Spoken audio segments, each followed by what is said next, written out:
সৃষ্টিকর্তা, যিনি all in all, almighty creator Allah, তিনি বলতেছেন, দেখেন একই কথা বারবার বারবার বারবার বারবার বারবার বারবার তিনি বলে যাচ্ছেন, কিন্তু আমরা শুনতে রাজি না। ওই যে ছোটবেলা, কুলুক না দিলে খেলবো না।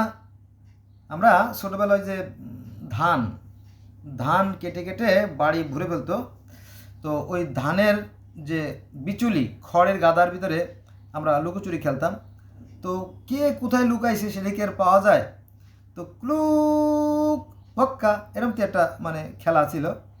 তো খুঁজার পায় না, খুঁজার পায় না, কোথায় যাই পলাইছে। হ্যাঁ, তারপরে এভাবে বলতাম যে কুলুক না দিলেই খেলবো না, অনেকটা সেরকম আর কি। এখন কোরআনে কি বলছে দেখেন, আল্লাহ বলতেছে, কিন্তু it is not a simple matter আর সিম্পল ওয়ার্ড আর সিম্পল সাবজেক্ট। আল্লাহ বলতেছে আমি আমি আল্লাহ, আমি অবশ্যই মাস্ট বি প্রত্যেক জাতির জন্য রাসূল পাঠিয়েছি, প্রত্যেক জাতির জন্য রাসূল পাঠিয়েছি। এটা আছে সূরা নাহল আয়াত নম্বর 36। প্রত্যেক জাতির জন্য রাসূল পাঠিয়েছি, কিন্তু হুজুর এটা কয় না, এটা হবে না। আমি মানবও না। কোরআনের আয়াত আমি জানি, কিন্তু আমি এটা মানবও না, কারণ আমার দল দলে ছোট হয়ে যাবে, ভাগে কম পাবো, এটা আমি মানবো না। অন্য নবীরা আইছিল, কিন্তু যেগুলো বাদ, নবী বলতে একজনই নবী মোহাম্মদ, বুঝলেন না? এটা একটা ধোঁকাবাজি ব্যবসা। কিন্তু এই আলেমদের আর এক দল বলতেছে না না না না না, এটা তো অন্যায়, এটা অন্যায়, এটা সব নবীকেই সমান দৃষ্টিতে দেখতে হবে। যেমন গৌতম বুদ্ধ, হজরত গৌতম বুদ্ধ তিনিও একজন নবী ছিলেন। তারপরে হজরত রাম তিনিও একজন নবী ছিলেন। হজরত কৃষ্ণ তিনিও একজন নবী ছিলেন। কারণ কি জানেন, গৌতম বুদ্ধ একটা মশা মারছে, একটা মাছি মারছে, একটা পিঁপড়ে মারছে, একটা কুত্তা মারছে, বিলাই মারছে, কোনো রেকর্ড নাই। তিনি সবসময় শান্তির বাণী প্রচার করতেন এবং তিনি বলতেন যে জীবে প্রেম করে যেই জন সেই জন সেবিছে ঈশ্বর। সুন্দর কথা, তাই না? তো তিনি খুব একটা ভালো মানুষ ছিলেন। তারপরে আবার শ্রীকৃষ্ণ কেন মহান? শ্রীকৃষ্ণের বিপরীত পক্ষ যে ছিল কংস, সে ছিল খুব অত্যাচারী, জালেম, আর শ্রীকৃষ্ণ ছিল ন্যায়ের পক্ষে। আবার রাম কেন মহান? রামের বিপক্ষে যে ছিল রাবণ, সে ছিল অত্যাচারী, জালেম, আর রাম ছিল ন্যায়ের পক্ষে। সবাই কিন্তু ন্যায়ের পক্ষে, যারা সৎ, যারা সুন্দর, যারা ন্যায় আদর্শবান, তাদের কথা কিন্তু বলা হয়েছে, কিন্তু একদল মানতে রাজি না। আবার পার্সি ধর্মের যে জরস্টার, তিনিও কিন্তু মিরাজে গেছিলেন এবং আল্লাহর কাছ থেকে 5 ওয়াক্ত নামাজ নিয়ে এসেছিলেন। না, এগুলো হবে না, তারা অগ্নি উপাসক। আরে বাবা, অগ্নি উপাসক বলতে মন্দ কিসের? অগ্নি তো আগুনে পোড়াবে, তাই না? কিয়ামতের পরে তো নরকে তো আগুনেই পোড়াবে। এখন আমি যদি সৃষ্টিকর্তার আরাধনা করি আর আগুনকে সাক্ষী রেখে, হে আগুন, তুমি সাক্ষী রইলা যে আমি আমার আল্লাহর প্রার্থনা করছি এবং আল্লাহকে আমি শ্রদ্ধা জানাচ্ছি, তখন আগুন বলবে, এই ওই লোকটারে আগুনে পোড়াস না। কারণ কি, ওই লোকটা কে আমরা দেখতাম পৃথিবীতে যে ও সৃষ্টিকর্তার আরাধনা করতো। তখন আগুন সাক্ষী রইল। কিন্তু আমরা যারা মুসলমান, যে আমি নামাজ পড়লাম, মনে করি নামাজ পড়লাম, কিন্তু কোনো সাক্ষী নাই, তাই না? অন্তত তাদের একজন সাক্ষী তো রইল, তাই না?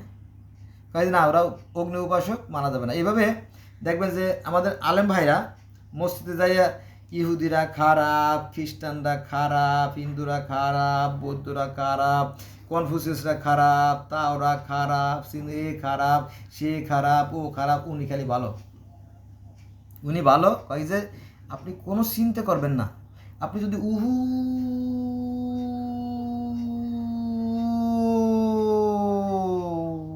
পাহাড় পরিমাণ পাপ করেন, নো টেনশন, খালি একবার বলবেন তওবা আস্তাগফিরুল্লাহ, সব মাফ হয়ে যাবে। ইন্টারেস্টিং না? তবে ওহ, দারুণ তো! এইরকম ধর্মই তো আমরা চাই, যে আকাম কুকাম যতই করব কোনো সমস্যা নাই। মজা না? এরকমই তো ধর্ম চাই। হিন্দু ধর্ম কিন্তু এরকম ইন্টারেস্টিং কিছু কথা আছে, যদিও এগুলো ধোঁকাবাজি। বলে কি জানেন, একবার রাম নামে যত পাপ হরে, জীবের কি সাধ্য আছে তত পাপ করে। আরে বাবা, রাম নাম নাম বললেন না, রাম নাম বললে জীবনের আগে এবং পিছনে সব পাপ মাপ হয়ে যাবে। এগুলো ধোঁকাবাজি, এটা কিন্তু কোরআনের বিপক্ষে যায়। কোরআনে আল্লাহ পাক বলতেছেন যদি কেউ যারা পরিমাণ ভালো কাজ করে তার প্রতিদান তাকে দিতে হবে, যদি যারা পরিমাণ মন্দ কাজ করে তার প্রতিদান তাকে দিতে হবে। আমি মানুষকে ভালো মন্দের জ্ঞান দিয়ে সৃষ্টি করেছি, এখন মানুষ যদি খারাপ পথে যায় তার কর্মফল খারাপ হবে এবং ভালো কাজ করলে তার ফল ভালো হবে। এটা খুবই বিজ্ঞানসম্মত এবং যুক্তিসঙ্গত কথা। এটা হচ্ছে কোরআনের কথা। কিন্তু এই কোরআনকে ডিঙিয়ে এই আলেমরা, সবাই না, কিছু ধোঁকাবাজ আছে, তারা অনেক কিচ্ছা কাছে। আপনি একবার কলেমা পড়লেই, একবার খালি কলেমা পড়বেন, একবার তাহলে জানা চলে যাবেন। আকাম কুকাম যাই করেন সমস্যা নেই, নামাজ পড়বেন, পাঁচ ওয়াক্ত নামাজ পড়লেই। এই যে আহমদুল্লাহ সাহেবই এই কথা বলছে যে আপনি অন্যায় কাজ করলে সেটা যোগ হবে একভাবে, আর নামাজ পড়লে তার যোগ হবে একভাবে। অথচ কোরআনে বলতেছে তোমরা কোরআনে আয়াত বলতেছে, আমি কোরআনে আল্লাহ বলতেছে যে তোমরা নামাজ প্রতিষ্ঠা করো। কি বলতেছে কোরআন?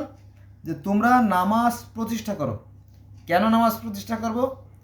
কারণ নামাজ অশ্লীল ও মন্দ কাজ থেকে বিরত রাখে। নামাজ অশ্লীল ও মন্দ কাজ থেকে বিরত রাখে। আল্লাহর স্মরণই সর্বশ্রেষ্ঠ স্মরণ, তোমরা যা করো আল্লাহ তা জানেন। এটা আছে সূরা আনকাবুত আয়াত নম্বর 45। এখন যদি আপনি নামাজ পড়েন কিন্তু আপনার দ্বারা অন্যায় কাজ বন্ধ হচ্ছে না, বুঝতে পারবে নামাজ হচ্ছে না, হয় নাই। বোঝা গেছে বিষয়টা? বন্ধুরা, আজকে এই পর্যন্ত রইল, ভালো থাকবেন।